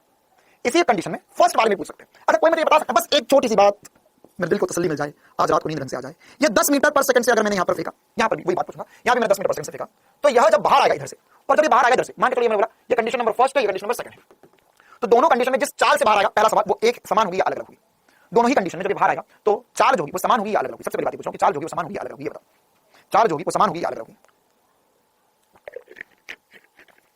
चाल जो होगी वो समान होगी या अलग अलग होगी। अच्छा, जो बच्चे अलग अलग बता रहे अब उनसे मैं पूछ रहा हूं क्योंकि वो लोग सही बोल रहे हैं, तो फर्स्ट वाली कंडीशन में ज्यादा चाल होगी या सेकंड वाली कंडीशन में ज्यादा चाल होगी, जब ये बाहर आएगा, जब ये बाहर आएगा तो किस कंडीशन में ज्यादा होगी, किस कंडीशन में ज्यादा होगी, फर्स्ट वाली में या ज्यादा सेकंड वाली में, फर्स्ट वाली में ज्यादा होगी, सेकंड वाली में ज्यादा होगी। अच्छा, तो मान के चलो कि यह 10 मीटर पर सेकंड से आ रहा है, तो ये यहां पर 15 मीटर पर सेकंड से बाहर निकलेगा, और यहां अगर 10 मीटर पर सेकंड से अंदर गया तो यहां 12 मीटर पर सेकंड से बाहर निकलेगा। कितनों को ये बात अच्छी लगी, कितनों को ये बात अच्छी लगी कि यहां पर सर ये अलग अलग होगी, 10 मीटर पर सेकंड से तो यहां पर 15 मीटर पर सेकंड से बाहर निकलेगा, या ये 10 मीटर पर सेकंड से 12 से बाहर निकलेगा, 90% बच्चे बोले सर यहां से अलग चाल से बाहर आएगा। जो अभी मैंने बातें बोली उन सबका एक ही इलाज है कि थोड़ा सा चुल्लू भर पानी लो और आगे समझ जाओ। यार अत्याधिक मूर्खता से भरे प्राणी हैं यहाँ पर, अत्याधिक मूर्खता से भरे, मतलब अत्यंत मूर्ख की कैटेगरी में आएंगे, अत्यंत मूर्ख की कैटेगरी में आएंगे, है ना। तुम में से आधे लोग जो है वो, अभी मैं कल परसों एक छोटा सा ऐसे ही यूट्यूब पे आप जाओ तो यूट्यूब आपको चीजें दिखा देता है ना, आपको जैसे ये सारी ऐप यूट्यूब इंस्टाग्राम फेसबुक इतना चलते, इतने ज्यादा पॉपुलर क्यों है, क्योंकि वहां जाकर कुछ करने की जरूरत नहीं पड़ती। सबसे बढ़िया काम है, सबसे बढ़िया काम है कि वहां जाओ अपने आप आपको दिखा देता है, आपको कुछ करने की जरूरत नहीं है ना, आप वहां पे एक क्लिक करो वो खुद चलता रहेगा, वो खुद चलता रहेगा, तुम देखते हो ये बढ़िया चीज है, बढ़िया सिस्टम है, तो इसलिए इतना ज्यादा पॉपुलर है ना। तो ऐसी मैंने तो देखा यूट्यूब में एक वीडियो दिखाया, उसने एक वीडियो इसमें पांडा सकता है, पांडा क्या होता है ना, एक प्रकार का भालू का एक अलग प्रजाति थी, पांडा बोलते हैं उसे। तो वो वीडियो मुझे दिखा 30-40 सेकंड का वीडियो, उसको देखकर मुझे सीधे यही आरंभ बैच के पूरे बच्चों को याद आ गई, एक साथ सबको याद किया मैंने। हो सकता है कि कल की ही बात है, कल परसों की बात है, तो दोपहर में तुम लोग इसका भी चली होगी सबको एक साथ, ठीक है, मैं ही याद कर रहा था उस समय। उस वीडियो में वो दिखा रहा था कि पांडा जो होता है वो इस दुनिया में सबसे आलसी आदमी है, सबसे आलसी जानवर है, और उसकी हरकतें जो है, पांडा की जो हरकतें वो हरकतें बिल्कुल भी किसी भी एक बड़े या किसी भी एक जीव जैसी नहीं है। उसकी हरकतें बिल्कुल, बड़ा पांडा भी होगा तो भी उसकी हरकतें बिल्कुल 10 महीने के बच्चे जैसी हैं। मतलब पांडे को पता है कि यार अगर वो या कहीं ऊपर चढ़ा है और वहां से उसका पैर फिसल गया है तो गिर गया है, लेकिन वो नहीं सुधरेगा, वो बार बार चढ़ेगा, बार बार गिरेगा, बार बार चढ़ेगा, बार बार गिरेगा। उसे मतलब अजीब अजीब हरकत करता पांडा। अगर आपके पास एक पेड़ है, पेड़ की डाली है, तो कभी कभी पांडा डाली पीस हो जाएगा, पेड़ पे चढ़ाता ऊपर चढ़ते चढ़ते थक गया, अब वो डाली पीस हो गया। अब इतना भारी जीव अगर उस डाली पे डाली टूट जाएगी, टूट जाती है, नीचे गिर जाता है, फिर गोल गोल घूमता है, फिर देखता है या फिर वहीं पर बैठ जाता है, फिर वहीं पर ही है ना। वो तो पांडा तो इतना आलसी है कि इंसान भगवान ने उसे ओमनीवोरस बनाया। इसका हिंदी में क्या होता है मुझे पता नहीं। ओमनीवोरस जो होते हैं वो उस प्रकार के जीव होते हैं जैसे इंसान ओमनीवोरस, मतलब कि यह मांस भी खा सकते हैं और नॉर्मली जो हम पेड़ पौधे वगैरह खाते हैं वो भी खा सकते हैं। लेकिन पांडा जो है उसको उसमें भी आलसी है। वो बोले कौन इसको मार के खाएगा, सबसे आसान है, ये बंबू मिल रही है, झाड़ियां पड़ी हुई है, इनको ही खाते रहो, जिंदगी चलती रहेगी। तुम में भी कोई अंतर नहीं है ना। मैं तुम्हें चीख के बता रहा हूं, यहां पूरा डिस्कशन क्या, चाल नियत होती है, कार्य शून्य होता है। फिर बोल रहा हूं समान चाल से फेंक रहे, गोल गोल घूम रहे, समान चाल से घूमते रहेंगे। फिर यहां पर भी बोला कोई चाल नियत है। अच्छा सर, फिर क्या बताया, फिर ये क्वेश्चन करवाने वाला समान चाल से फेंकेंगे, घूम घूम के समान चाल से बाहर आएंगे, लेकिन द्रव्यमान अलग होगा तो त्रिज्या अलग होगी। फिर क्या बताया मैंने, फिर ये वाले क्वेश्चन में बोला कि इन्हें फेंका तो गोल गोल घूम घूम के आए, समान चाल से बाहर आएंगे, v समान है, v का मान समान है, v का मान समान है, ये भी फॉर्मूला लिखा। इसमें भी वही सब कुछ क्या। और फिर मैं तुमसे पूछूंगा कि किसकी चाल ज्यादा होगी, किसकी चाल कम होगी, लगे पड़े हो। सब पहले वाले की ज्यादा होगी, दूसरे वाले की कम होगी। भैया सभी की चाल समान, चाल थोड़ी ना बदलेगी। यही तो पढ़ रहे, एक समान गति है। यहाँ 10 मीटर पर सेकंड से चल रहा तो 10 मीटर पर सेकंड से ही चलेगा, यहाँ भी 10 मीटर पर सेकंड से 10 मीटर पर सेकंड से ही जाएगा। सबकी चाल समान ही होगी, 10 मीटर पर सेकंड ही होगी। और उसमें भी मैंने कंफ्यूज करने के बोला, अच्छा चलो ठीक है, अब बताओ यहाँ 15, यहाँ 12, यहाँ 15, यहाँ 12 कितने बच्चे, उसमें भी लगे हुए। हाँ सर ये सही है, वो गलत है सर, सब कुछ ही गलत था। यहाँ पर चाल कांस्टेंट होगी तो यहाँ पर सब कुछ 10 मीटर पर सेकंड से ही बाहर आएगा। अच्छा सर, ये तो सवाल भी नहीं था जिसको हमने डिस्कशन कर लिया। अब सवाल क्या था, सवाल ये था कि अगर इसे 20 चाल से फेंका तो यह कितनी चाल से बाहर आएगा, सर 20 चाल से बाहर आएगा। तो यहाँ पर इसकी जो गति होगी वो कैसी होगी, तो यहाँ से जैसे ही ये बाहर निकलेगा तो इस पे अब कोई बल लगाने वाला नहीं है। तो एक्चुअल में चुंबकीय क्षेत्र ने क्या किया, चुंबकीय क्षेत्र ने बस इसे घुमा दिया, उसके अलावा और कुछ भी नहीं किया। तो यह 20 चाल से ही बाहर निकल जाएगा। मतलब आप समझ सकते हो इसकी जो चाल होगी वह 10 मीटर पर सेकंड 10 मीटर पर सेकंड होगी। इसके घटक आ जाएंगे, बस इसका x घटक आ जाएगा, y घटक आ जाएगा। आपसे ऐसा पूछ सकता है जेई में सवाल आते कि x दिशा में वेग में परिवर्तन बताइए, तो हाँ वेग में परिवर्तन हुआ है, चाल में परिवर्तन नहीं हुआ है। तो 10 मीटर पर सेकंड तो 10 मिनट नहीं सर, अब ये 10 मीटर पर सेकंड घटक लिए जा सकते हैं, घटक लिए जा सकते हैं। पहली बात है ना। तो मैं एक बार फिर से बना देता हूं, ये वाला डायग्राम, यही वाला डायग्राम फिर से बना देता हूं। कितनी जगह में चुंबकीय क्षेत्र है, हे भगवान इन्हें थोड़ी सी सद्बुद्धि दो, इनमें से पांडा वाले लक्षण थोड़े से कम करो, कम से कम भालू ही बना दो, है ना। पांडा से थोड़ा तो अच्छा कर दो सर, भले ही इनकी प्रजाति ना बदलो, बस पांडे से भालू ही बना दो, बस यही प्रार्थना है मेरी भगवान से।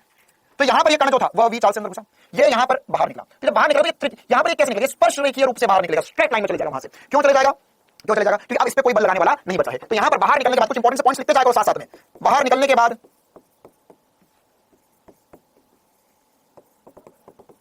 क्या होगा, स्ट्रेट लाइन या सरल रेखा गति करेगा। और किस दिशा में करेगा, स्पर्श रेखीय दिशा में। स्पर्श रेखा जिस दिशा में होगी, क्योंकि क्या होता है जब घूमना बंद होगा सीधा निकल जाएगा। तो स्पर्श रेखीय दिशा में, स्पर्श रेखीय दिशा में, स्पर्श रेखीय दिशा में कैसी गति करेगा सर, या स्पर्श रेखीय दिशा में सीधी गति करेगा। तो स्पर्श रेखीय दिशा में सीधी गति होगी, इसका तात्पर्य क्या है, स्पर्श रेखीय दिशा में गति करेगा। और स्पर्श रेखीय दिशा में हम लिख सकते हैं सरल रेखा में गति करेगा,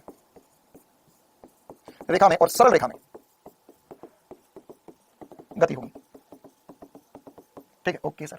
तो हमसे ऐसा पूछ सकते हैं मैं परिवर्तन कितना, मतलब यहाँ पे v चाल थी इसकी, तो ये भी होगी, तो घटक कर सकते हैं, कौन थीटा होगा। तो यह क्या बोल सकते हैं, ये वाला घटक v cos थीटा और ये वाला घटक v sin थीटा। वैसे इतना नहीं पूछे नहीं, लेकिन बस हमें पता होना चाहिए परिवर्तित हुआ। यहाँ v था, इस दिशा में v cos थीटा चाल बची।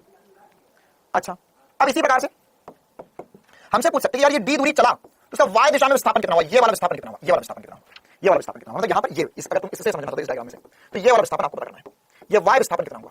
ठीक है, अब ये विस्थापन एक लाइन में मैं तुम्हें बता दूंगा, एक लाइन में।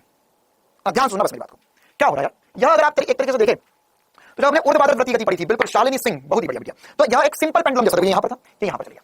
ऊर्ध्वाधर वृत्तीय गति पढ़ी थी हमने, तो उसमें देखा कि यहां से सरल लोलक की बात है, यहां से यहां पर चल गया, यहां से यहां तक चल गया। ठीक है, तो यह y दिशा का विस्थापन आपको याद हो तो वहां पर मैंने h का मान बताया था r या l 1 - cos थीटा, यहां बताया r 1 - cos थीटा।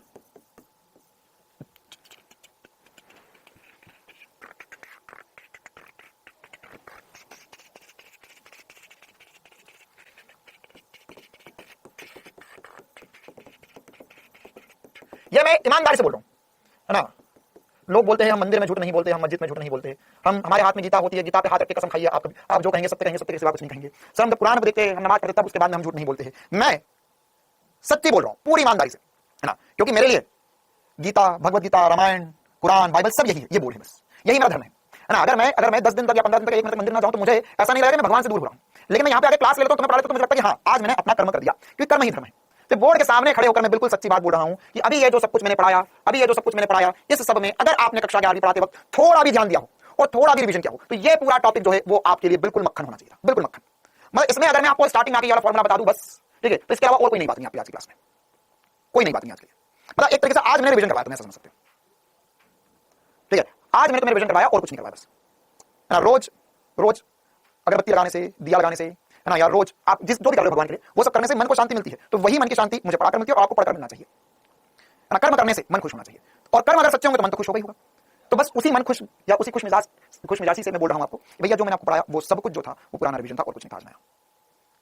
ठीक है, चलिए तो आज की क्लास हम इतनी रखते हैं। आज की क्लास में हमने इस पे काफी सारी बातें करी, इस पे कुछ और सवाल थे जो मैं आपसे होमवर्क में भी डालूंगा इस प्रकार के सवाल। अच्छा मैं तो बोलता रहता हूं यार, बहुत बार ऐसा होता है कि जो मैं सवाल करवाता हूं वो नीट में ऐसा कुछ जाता है। यह सवाल में एक धारावाहिक चल गया, यहाँ पे आवेश कुछ फेंका है, इस पे बल पूछा है। मैं जिस दिन करवा रहा था उसके अगले ही दिन नीट का पेपर हुआ था और वो था नीट 2021 में, और वही सवाल एग्जैक्ट नीट के पेपर में आया था। यह सवाल आप खुद से एक बार ट्राई करेंगे। हिंट दे देता हूं, क्वेश्चन में क्या पूछा। क्वेश्चन में बोला कि हमारे पास एक अनंत लंबाई का सीधा तार है जिसमें 5 एम्पीयर धारा प्रवाहित हो रही है। 10 सेंटीमीटर की लंबत दूरी पर वायु में इलेक्ट्रॉन 10,6 मीटर पर सेकंड के वेग से तार के समांतर प्रक्षेपित किया जाता है, तो इलेक्ट्रॉन द्वारा अनुभव किया गया बल क्या होगा। देखो ये क्या करवाना चाहता है, हमसे थोड़ा सा एडवांस वर्जन पूछना चाह रहा है। क्या अभी हमें पता चला कि सर अगर हमारे पास एक कण होता है उसमें बल होता है F बराबर QVB होता है। अब यहाँ पर बी चुंबकीय क्षेत्र से डायरेक्ट नहीं दिया, इसमें बोले तार इसके कारण चुंबकीय क्षेत्र निकालो। तो हमें पता है, फॉर्मूला बताओ कि सर धारा चुंबकीय क्षेत्र निकालो, मतलब यहाँ पर चुंबकीय क्षेत्र क्रॉस होगा और ये जो चुंबकीय क्षेत्र होगा अनंत तार तो mu naught I upon 2 pi D हो जाएगा। ठीक है, चुंबकीय क्षेत्र अंदर है, कण ऊपर जा रहा है तो बल इधर लगेगा, लेकिन जो कि इलेक्ट्रॉन है तो बल विपरीत दिशा में लगेगा। देख इलेक्ट्रॉन लिखा हुआ उसमें, इलेक्ट्रॉन द्वारा अनुभव किया गया। तो ये बल जो होगा ताक्षणिक बल जो होगा वो कितना हो जाएगा, F बराबर QVB हो जाएगा। Q इलेक्ट्रॉन का आपको बताया, चार्ज दी गई है, V की वैल्यू होती है mu naught I upon 2 pi D. Value रखो, आंसर पाओ, खुश हो जाओ, आगे बढ़ो। ये वाला सवाल आपको होमवर्क में रहने वाला है। साथ ही साथ इसके अलावा है ना एग्जैक्ट, चलो ये चूड़ी अंतराल वाला भी मैं करवाऊंगा आपको अगली क्लास में। हाँ ये वाला भी एक बार ट्राई करना है आपको, और ये वाला भी ट्राई करना। ये सब सेम, ये जो मैंने थ्योरी पढ़ाई आपको उसी पर बेस्ड क्वेश्चन से, और ये वाला होमवर्क करना है नीट 2021 का सवाल। ये 3-4 सवाल आपको कल की क्लास तक करके लाने हैं।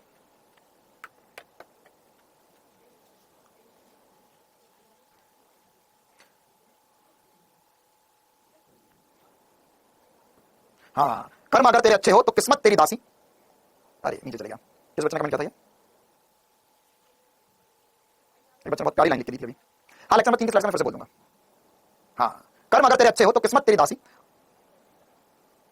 कर्म अच्छा, मन अगर शुद्ध हो तो हर घर मथुरा और काशी।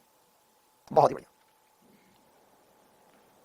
कर्म अगर तेरे अच्छे हो तो किस्मत तेरी दासी, और मन अगर शुद्ध हो तो हर घर मथुरा और काशी। हरिओम नहीं दिख रहा है, चिंता ना करो, इलाज होता रहता है ना। यूट्यूब पे सेमीकंडक्टर करवा दो, अभी नहीं करवाएंगे सेमीकंडक्टर है ना। अब मैंने यूट्यूब पे, कल मेरी क्लास होगी, मैंने किरण प्रकाश की शुरू कर दिया यूट्यूब पे।